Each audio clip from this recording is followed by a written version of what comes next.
Hello everyone, it's Cowper-Smith here.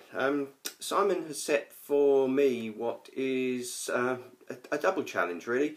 How did I get into the job that I'm doing, and why did I set up my business? Firstly, I got into the job that I'm doing in 1988 when the building industry collapsed at the beginning of the last big recession that we had. I decided to try door-to-door selling for a company called Airpick. I don't believe they exist anymore. It's one of the hardest things I've ever done, but I thought that I could be a salesman, and thought I'd be successful at it. I wasn't.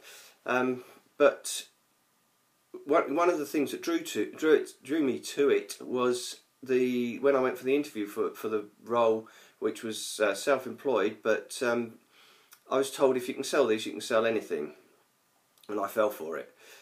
Basically what you did was you started at one end of a street with a photograph and gathered as much information as you could, working your way up the street to try and hard sell to all the residents of the street and the area that you were selling to.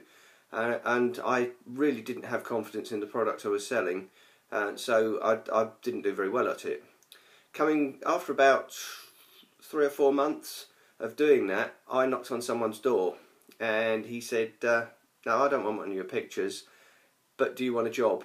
And that was the start of my career in the cleaning industry.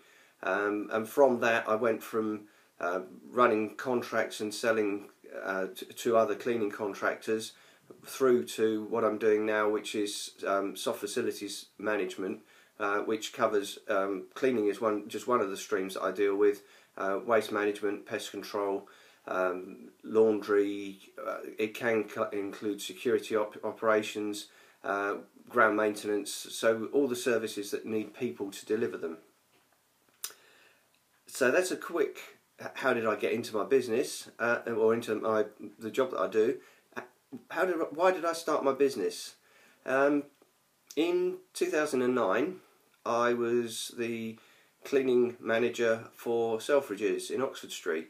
Had been there for nearly 5 years, and I was made redundant for the 3rd time in my career. And I decided that I'd had enough of being made redundant and pushed down that route, so I thought I would take a health and safety qualification. And what I didn't do was what Simon is always advocating: follow the first rule of marketing. What I was trying to do was get people to buy a service that they needed, but they didn't necessarily want. So there was no real place in the market for the products and services that I was selling, and a lot of people complicate health and safety very unnecessarily, in my belief, so that it's actually really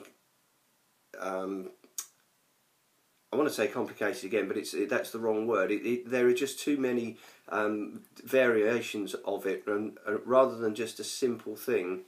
I think the best example I can show is not directly related to safety, but it's the Disability and Disabled Act, which basically is there is a whole industry built around one paragraph, which basically says that you're not allowed to discriminate against any section of society. But there's a whole industry built around that. Equally, there's a whole industry built around health and safety, which 99% of the time is common sense, but people complicate it by having to have a form for everything and a process for everything, and things that you have to do in the workplace that you don't have to do in your home environment. You know, things like using ladders and things like that in certain parts of the building industry, they're banned. Why? You know, it's a quite safe thing to use. But anyway, that's a different story. So they're the two reasons that I got into the jobs and my business.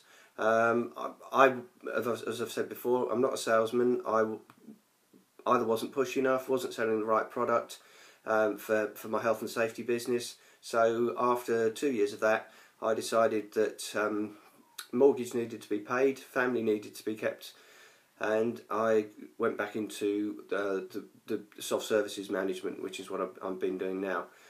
Now I'm based in the Metropolitan Police and have been since the beginning of July, where I was recruited through the company I work for specifically to go in and rebuild a failing team. And I'm pleased to say that after 3 months, things are well on track to be where they should be. I've got a good workforce. They're all coming round to being quite happy with what they do and working as a team. And prior to that, it was just a group of individuals all pulling in different directions. So that's how I got into my job and how I started my business. Thank you.